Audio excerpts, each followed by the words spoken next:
우리는 어제 말씀을 통하여서 하나님이 만군의 여호와로 우리 앞에 서 계신다라고 말씀을 나누었습니다. 이집트와 바로와 싸우시는 하나님, 그래서 그들을 심판하시는 만군의 여호와일 뿐만 아니라 하나님은 자기 백성이 하나님을 반역하고 거역하는 가운데서 자기 백성들과 그리고 그 남아있는 죄들과 싸우시는 하나님이다라고, 그래서 만군의 여호와다라고 말씀을 나누었습니다. 그래서 그분이 심판하시는 하나님으로서 하나님의 백성들을 심판하실 때에는 분명한 어떤 특징, 특별한 어떤 성격이 있다라는 것을 우리가 어제 살펴보았고, 또 이 심판은 분명한 목적을 가지고 있다라는 것을 보게 됩니다. 하나님의 심판이 지나가고 나면 그곳에 흔적이 남게 되고 무엇인가 새겨지게 되는데, 이 심판을 통해서 하나님께서 무엇인가 목적하는 것이 있다라는 것이고, 오늘 본문 말씀을 통하여서 하나님은 만군의 여호와로서 자기 백성들을 심판하시고 징계하시고 난 이후에 무엇을 그들에게 새겨주기를 원하시는지, 그 심판을 통해서 우리는 무엇을 배우기를 원하고 무엇이 우리 안에 남아 있어야 되는지를 오늘 본문 말씀을 통하여서 몇 가지 살펴보려고 합니다. 그 첫 번째는 바로 하나님을 심판을 통하여서 먼저 하나님의 어미하심, 이것이 그 심판이 지나고 난 자리에 흔적으로 남아야 되고 우리 마음 가운데 새겨져야 하는 것입니다. 13절 한번 읽어볼까요? 13절 시작. 여호와께서 변론하러 일어나시며 백성들을 심판하려고 서시도다. 여러분, 우리가 신앙생활 하면서 중요한 것 중에 하나는 하나님이 아주 오래 참으시는 분이다. 하나님은 자비로우신 분이다. 하나님은 우리에게 무한한 은혜를 베푸시는 분, 사랑이 가득하신 분이다 라는 것을 깊이 체험하고 아는 것이 우리에게 참 중요합니다. 그래서 그분은 자녀된 우리를 향하여서 오래 참아주실 뿐만 아니라 우리가 잘못하여도 하나님이 우리에게 내려야 될 마땅한 벌을 제거해 주시는 자비를 우리에게 허락하시는 분이다라는 것을 우리가 경험하여 아는 것이 참 중요합니다. 그러나 또 한 가지 중요한 것은 그런 하나님이지만 심판의 기간을 지나면서 우리는 그런 하나님이 여전히 공의로우시고 어미하신 하나님이기도 하다라는 것을 우리는 깊이 새겨야 될 필요가 있는 것입니다. 하나님에 대한 두려움, 하나님에 대한 어미도 우리가 경험하여 알고 있어야 된다라는 것입니다. 그래서 하나님은요, 우리의 인생이 다 끝나고 나서, 이 역사가 다 끝나고 나서 마지막 날에만 심판하시는 분이 아니다라는 것을 아셔야 합니다. 13절을 다시 한번 보시면 여호와께서 변론하러 일어나시며, 이것은 나중에 일어나실 것이라고 말하는 것이 아니라 지금을 말하는 것입니다. 우리가 죽고 난 이후에 혹은 역사가 끝나고 난 이후에 재림 때에만 그분이 심판하시려고 변론하시려고 일어나시는 것이 아니고 심판하시려고 서시는 것이 아니라 지금 우리의 인생 가운데서 우리가 하나님을 반역하는 그 순간에 하나님께서 변론하러 일어나시고 심판하시려고 서시는 분이다. 그래서 여기서 변론이라는 이 리브라는 단어는 싸우다, 그러니까 추궁하다, 소리치며 외치다, 잘못에 대하여 비판하다, 이런 뜻입니다. 우리가 기억해야 될 것은 하나님은 자비로우시고 오래 참으시는 분이기도 하지만, 그러나 지금도 우리가 하나님을 반역하고 있는 그때에 리브하시는, 일어나셔서 우리의 잘못에 대하여 추궁하시고 우리가 잘못한 것에 대하여 엄한 얼굴로 우리를 꾸짖으시는 분이시다라는 것을 알아야 하고, 또 그분은 변론, 리브만 하시는 분이 아니라 심판하시는 분이다라고 말합니다. 여기 심판이라는 라딘이라는 단어는 실행, 집행 이런 뜻입니다. 여러분, 하나님이 언제나 너 그렇게 하면 아빠한테 맞는다라고만 말하시는 분이 아니라 실제로 매를 들고 그것을 휘두르시는 분이다라고 우리에게 말씀하고 있는 것입니다. 그러니 그분은 지금 하나님의 백성들이 반역할 때면 지금 일어나셔서 내게 추궁하시고 소리치며 나를 비판하시는 분일 뿐만 아니라, 나의 죄에 대하여서 꾸짖으시는 분일 뿐만 아니라 그 죄에 합당한 회초리를 들고서 그것을 휘두르시는 심판하시는 분이다라는 것을 심판의 기간을 지나면서 그 심판 가운데서 우리는 명확하게 우리 마음 가운데 새겨야 하는 것입니다. 많은 사람들은 하나님의 자비로우심과 하나님의 오래 참으심에 대하여서는 알고자 노력하고 경험하고자 노력합니다. 그러나 하나님은 이것과 함께 또 다른 하나님의 측면이기는 하지만, 그러나 그것을 우리 마음 가운데 새기라고 말하고 있는 것입니다.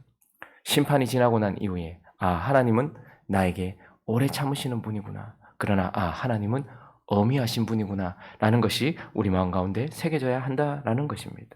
그리고 두 번째, 이 심판을 통해서 우리가 배우고 또 남아야 하는 흔적은 무엇이냐면, 또 하나는 죄의 결과에 비참함, 죄가 얼마나 죄를 저지르고 난 이후에 우리에게 찾아오는 그 결과가 얼마나 비참한지들 또한 우리가 이 심판의 기간을 지나면서 알아야 된다라는 것입니다.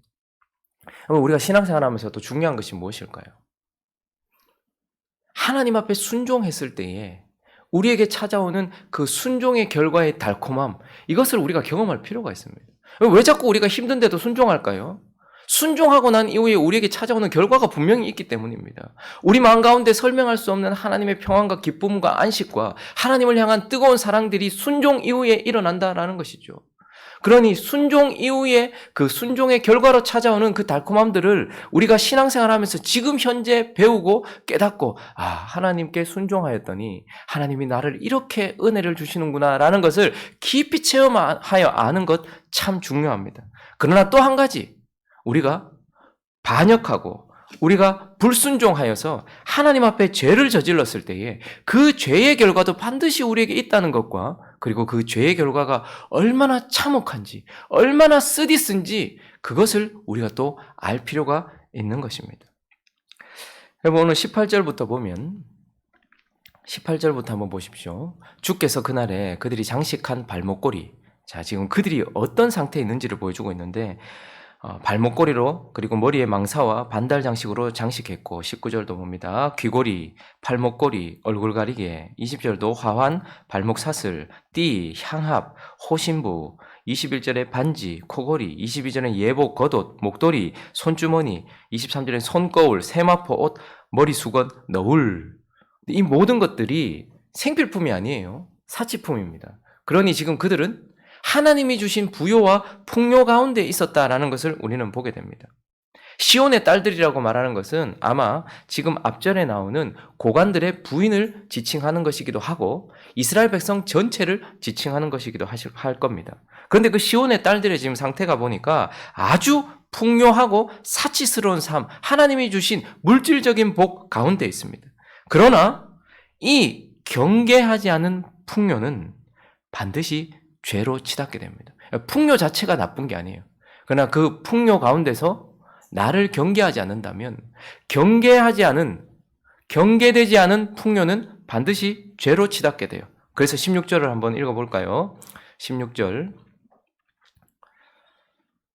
자, 16절 한번 읽어보겠습니다. 시작. 여호와께서 또 말씀하시되 시온의 딸들이 교만하여 느린 목 정을 통하는 눈으로 다니며 아기작거려 걸으며 발로는 쟁쟁한 소리를 낸다 하시도다. 지금 이 모습은 여호와 앞에서의 그들의 상태를 보여주고 있는데 시온의 딸들이 교만하여서 느린 목, 어깨에 힘을 주고 있다는 것이죠.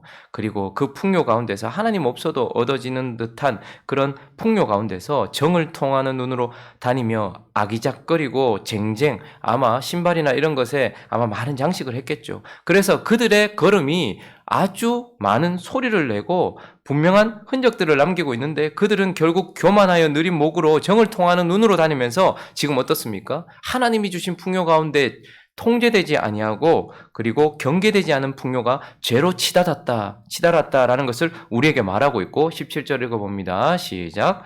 그러므로 주께서 시온의 딸들의 정수리에 딱지가 생기게 하시며 여호와께서 그들의 하체가 드러나게 하시리라. 무엇입니까? 경계하지 않은 풍요는 반드시 죄로 치닫게 되고 제어하지 않은 죄는 반드시 수치와 심판을 당하게 된다. 수치와 심판을 부른다라는 것을 우리에게 보여주고 있는 것입니다. 여러분, 죄가, 우리의 반역이, 우리의 불순종이 분명한 결과를 가지고 온다라는 거예요. 그래서 머리끝부터 발끝까지 하나님께서 심판하셔서 수치를 드러내시고 그들을 심판하시는데 이 심판이 얼마나 엄중한지 24절부터 26절이 말해주고 있는데요. 읽어볼까요? 시작. 그때에 썩은 냄새가 향기를 대신하고 노끈이 띠를 대신하고 대머리가 숱한 머리를 대신하고 굵은 베옷이 화려한 옷을 대신하고 수치스러운 흔적이 아름다움을 대신할 것이며 너희의 장정은 칼에 너희의 용사는 전란에 망할 것이며 그 성문은 슬퍼하며 곡할 것이요 시온은 황폐하여 땅에 앉으리라. 여러분, 지금 이것은 한 150여 년 뒤에 일어날 이사야가 죽고 난 이후에 한 100년 뒤에 정도 일어날 바벨론의 포로 생활을 고스란히 우리에게 보여주고 있는 것입니다. 죄가 분명한 결과를 가지고 오게 되고 그 죄의 결과가 얼마나 참혹한지를 우리에게 보여주고 있습니다. 그렇게 화려했고 아름다웠던 그들이 썩은 냄새로, 노끈으로, 대머리로, 굵은 베옷으로 아름다움을 대신하여서 그들이 얼마나 비참해지고 있는지 그들 자신의 비참함을 드러낼 뿐만 아니라 25절에 보니까 장정과 용사가 전란에서 망하고 죽는다라고 말합니다. 장정과 용사는 나의 남편이기도 할 것이고 나의 아들이기도 할 것입니다. 그러니까 나는 과부가 되고 나는 미래가 없는 자가 되는 거예요. 완전히 모든 소망들이 다 끊어지는 상태. 성문은 슬퍼하고 곡할 것이고 시온은 황폐하여. 예루살렘은 평화의 도시인데 평화는 사라지고 그 시온은 하나님이 계신 곳인데 그곳이 황폐하여진다라고 말하면서 죄의 결과가 심판을 통해서 우리에게 온다라고 말하고 있는 것이죠. 우리는 하나님의 심판의 때를 지나면서 그것이 지나간 흔적 가운데 우리 마음 가운데 분명한 죄의 결과 그것의 큰 비참함 이런 것들을 우리 마음 가운데 새기고 배워야 할 필요가 있다라고 말씀하고 있습니다. 그리고 한 가지를 더 살펴보면 이 하나님의 심판을 통해서 우리가 배우고 그 심판이 지나간 자리에 우리가 새겨야 할 것은 겸손과 깨어짐의 가치입니다. 오늘 4장으로 넘어가면 하나님께서 또다시 심판에 대한 말씀으로 마무리하지 않고 3장과 4장을 세트로 두시면서 심판에 대한 참혹함으로 끝내지 않아요. 1장도 그랬고 2장도 그랬고 3장, 4장도 동일한 것이 하나님께서 심판에 대한 메시지를 주시고 난 이후에 계속해서 마무리를 회복의 메시지를 계속해서 주고 계세요. 회복될 것이다. 그래서 2절도 보시면 2절부터 한번 읽어볼까요? 2절부터 6절까지 한번 읽어보겠는데요. 시작. 그날에 여호와의 싹이 아름답고 영화로울 것이요 그 땅의 소사는 이스라엘의 피난한 자를 위하여 영화롭고 아름다울 것이며 시온에 남아있는 자, 예루살렘에 머물러 있는 자, 예루살렘 안에 생존한 자 중 기록된 모든 사람은 거룩하다 칭함을 여기까지요. 지금 그날이라고 말하면서 2절을 시작하면서 여호와의 싹이 아름답고 영화롭고 또 그 땅의 소사는 이스라엘의 피난한 자를 위하여 영화롭고 아름답고 그래서 시온이 회복될 것이다 라고 말씀하고 있어요.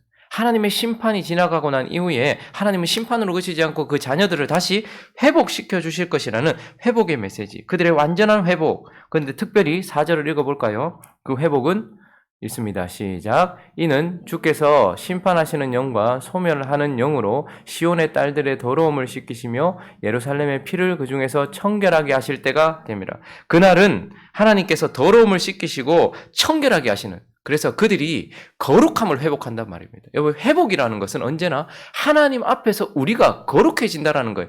거룩한 자들에게는 거룩한 물질과 거룩한 건강과 거룩한 모든 축복들이 오는 거예요. 그러니까 회복을 축복으로 보는 것이 아니라 하나님의 거룩함을 회복하는 것. 그래서 그들 자신이 거룩함을 회복하게 될 것이다 라고 말하고 있고 5절과 6절도 한번 읽어볼까요? 그들의 회복 읽습니다. 시작. 여호와께서 거하시는 온 시온산과 모든 지폐 위에 낮이면 구름과 연기, 밤이면 화염의 빛을 만드시고 그 모든 영광 위에 덮개를 두시며 또 초막이 있어서 낮에는 더위를 피하는 그늘을 지으며 또 폭우를 피하여 숨는 곳이 되리라. 5절, 6절은 지금 그들의 회복, 그들 자신만 거룩해지는 것이 아니라 하나님과의 관계의 회복을 우리에게 보여주고 있습니다. 낮이면 구름 기둥, 밤이면 불 기둥 무엇입니까? 이스라엘 백성들이 광야를 지나는 동안 하나님이 그들과 함께 하신다는 이집트에서 430년 동안 종로로 타던 그들에게 하나님은 그들을 자유민으로 하나님의 자녀로만 부르셔서 그들의 신분을 회복해 주신 것만이 아니라 하나님이 그들과 구름기둥과 불기둥으로 함께 하시면서 그들과 동행하고 있다는 하나님의 관계의 회복을 우리에게 보여주는 것이죠. 그날에 분명한 하나님이 우리의 회복과 하나님과 우리의 관계, 그러니 하나님 안에 마음도 회복되는 거예요. 우리를 향해서. 우리는 하나님을 향한 반역성을 가지고 있습니다. 그리고 하나님은 죄된 우리를 향한 거스름을 가지고 계세요. 그런데 이 모든 것들이 회복되는 날이 올 것인데 그런데 그 날이 1절을 반드시 지나야 된다는 거예요. 4장 1절을. 1절 읽어보겠습니다. 1절 시작. 그날에 7 여자가 한 남자를 붙잡고 말하기를 우리가 우리 떡을 먹으며 우리 옷을 입으리니 다만 당신의 이름으로 우리를 부르게 하여 우리가 수치를 면하게 하라 하리라. 자, 이런 놀라운 회복 앞에 지금 1절을 우리에게 주고 있는데 7여자, 7이라는 숫자는 완전수니까요. 어쨌든 많은 여자, 모든 여자 이런 뜻입니다. 그 여자가 그런데 한 남자를 붙잡고 많은 여자가 한 남자를 붙잡고 말하기를 우리가 우리의 떡을 먹으며 우리의 옷을 입으리니, 이 말은 한 여인이 한 남자와 연합을 하고 결혼을 할 때 분명히 요구할 수 있는 것이 무엇이냐면 결혼이라는 것 안에는 그를 먹여야 되는, 그러니까 그 아내의 생계를 책임지는 것, 그리고 옷을 입히는 것, 그 아내의 모든 것들을 책임지는 것이 마땅히 요구되어질 수 있어요. 그런데 여자들이 뭐라고 하냐면 한 남자를 붙잡고서 우리는 우리가 떡을 먹고 우리 옷을 입을 것이다. 그러니까 더 이상 아무것도 요구하지 않겠다. 내가 마땅히 요구할 것도 아무것도 요구할 것도 없고 아무것도 필요 없다. 다만 당신의 이름으로 우리를 부르게 하여 우리가 수치를 면하게 하라 하리라. 이 말은 무엇입니까? 그 당시 여자들은 지금으로 말하면 미성년자, 정신지체 장애자, 이런 사람들은 행위 금지자들입니다. 그러니까 행위가 어떤 법적인 행위를 할 수가 없어요. 미성년자들이기 때문에 아직까지 책임을 질 수 없다라고 생각하고 정신지체가 있기 때문에 책임을 질 수 없기 때문에 이들이 하는 모든 것들은 법적인 효력이 없습니다. 마찬가지로 그때의 여자들은 남편의 이름, 남편과 결합됨으로 말미암아 그들의 존재가 확인되어지는 거예요. 여자로서는 아무것도 할 수 없는 거예요. 법적인 아무런 효력도 없고 아무것도 그 스스로는 아무것도 가질 수가 없는 거예요. 그렇기 때문에 여자들이 남편을 통하여서 자기의 존재가 확인되어지고 남편을 통하여서 자기의 권리가 주어지고 남편을 통하여서 법적인 모든 것들을 누리게 되는, 근데 지금 이 여인들이 나는 더 이상 아무것도 안 줘도 된다. 그저 나의 존재가 당신을 통하여서 확보되게만 해달라. 그렇게 낮아진 마음, 깨어진 마음, 이스라엘이 가져야 될 마음을 변호하고 있는 것입니다. 그런데 이것을 원어적으로 좀 더 풀어서 해석해보면 다만 당신의 이름으로 우리를 부르게 하여, 이것은 여인이 자녀를 가지는 것과 의미가 있습니다. 그러니까 나로 임신하게 하여, 그리고 우리가 수치를 면하게 하라, 이것은 나로 살아갈 이유가 있게 하시오, 이런 뜻입니다. 그러니까 여자들의 마음이 얼마나 낮아졌으면 나 혼자는 아무런 법적인 효력도 없고 아무런 삶의 유익도 없고 아무런 삶의 존재적 가치도 없는 나는 아무것도 아니기 때문에, 그러니 당신이 나를 붙잡아서 나의 존재를 드러내주고 내가 존재되게 해달라고 그렇게 낮아지고 깨어진 마음일 뿐만 아니라 당신이 나에게 열매를 주어서 나로 살아갈 이유가 있게 해달라고 깨어지고 낮아진 이스라엘이 하나님께 가져야 될 마음을 대변해주고 있는 것이 바로 1절인 것입니다. 그러니까 내 머리가 되어 주십시오. 나와 하나가 되어서 나로 나되게 해 주십시오. 나로 소망을 주셔서 살아갈 이유를 주십시오. 라고 우리가 하나님 앞에 가져야 될 마음을 가지는 그날이 2절의 그날과 함께 있어야 된다라는 것입니다. 그러니 회복은 언제 오는 것입니까?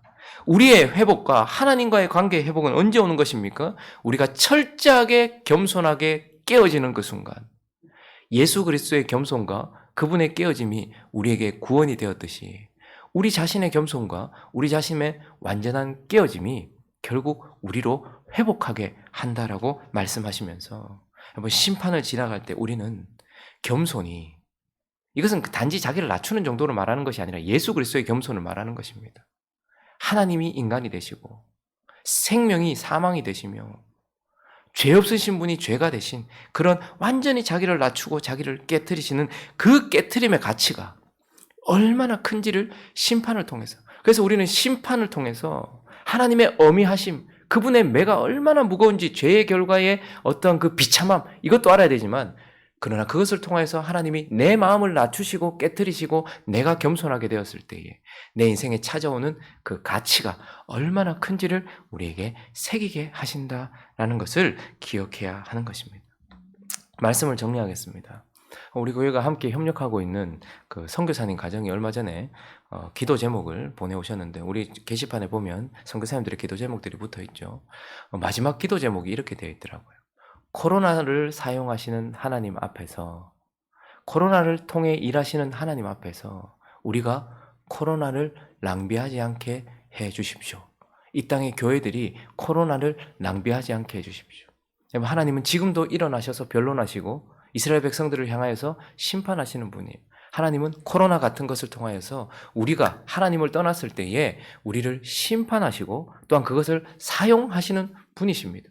그런데 문제는 무엇입니까? 그것의 분명한 목적, 우리 인생 가운데 찾아오고 있는 심판의 시간, 은혜의 때가 있다면 우리가 오르막이 있다면 내리막도 있고 평지가 있다면 우리의 삶 속에도 우리가 하나님께 매를 맞는 심판의 때도 있다는 것이죠. 그런 하나님의 때를 지나갈 때에 그것을 통해 일하시는 하나님 앞에서 코로나를 낭비하지 않게, 허비하지 않게, 그것이 헛되지 않게 하나님께서 우리에게 가치 있게 주시는 것은 은혜만이 아니고 심판도 가치 있게 주시는 것입니다. 그래서 그것을 통해서 우리는 무엇을 깨달아야 될까요? 하나님은 자비로우신 분이기도 하지만 엄히하신 분이라는 것이 허비되지 않도록, 헛되지 않도록, 그리고 우리가 순종했을 때 찾아오는 그 순종의 결과가 얼마나 달콤한지도 알아야 되겠지만 심판의 때를 지나면서 그것을 허비하지 않고 헛되지 않도록 해서 죄의 결과가 얼마나 비참한지를 마음 깊이 깨닫게 되는 것. 그리고 그것을 통해서 하나님께서 원하시는 그날에 이 7 여자가 말하는 것과 같은 자기를 겸손하게 깨트리는 것의 가치가 얼마나 큰지. 그래서 지금은요, 들고 일어날 때가 아닙니다. 철저하게 우리 자신을 비판하고 우리 자신을 바라보면서 이 심판이 혹은 이 아픔이 낭비되지 않도록 엎드려서 우리 자신을 깨트려야 될 시간이다라는 것을 기억하면서 은혜의 때를 지나고 계십니까? 감사와 찬양으로 지나십시오. 심판의 때를 지나고 있습니까?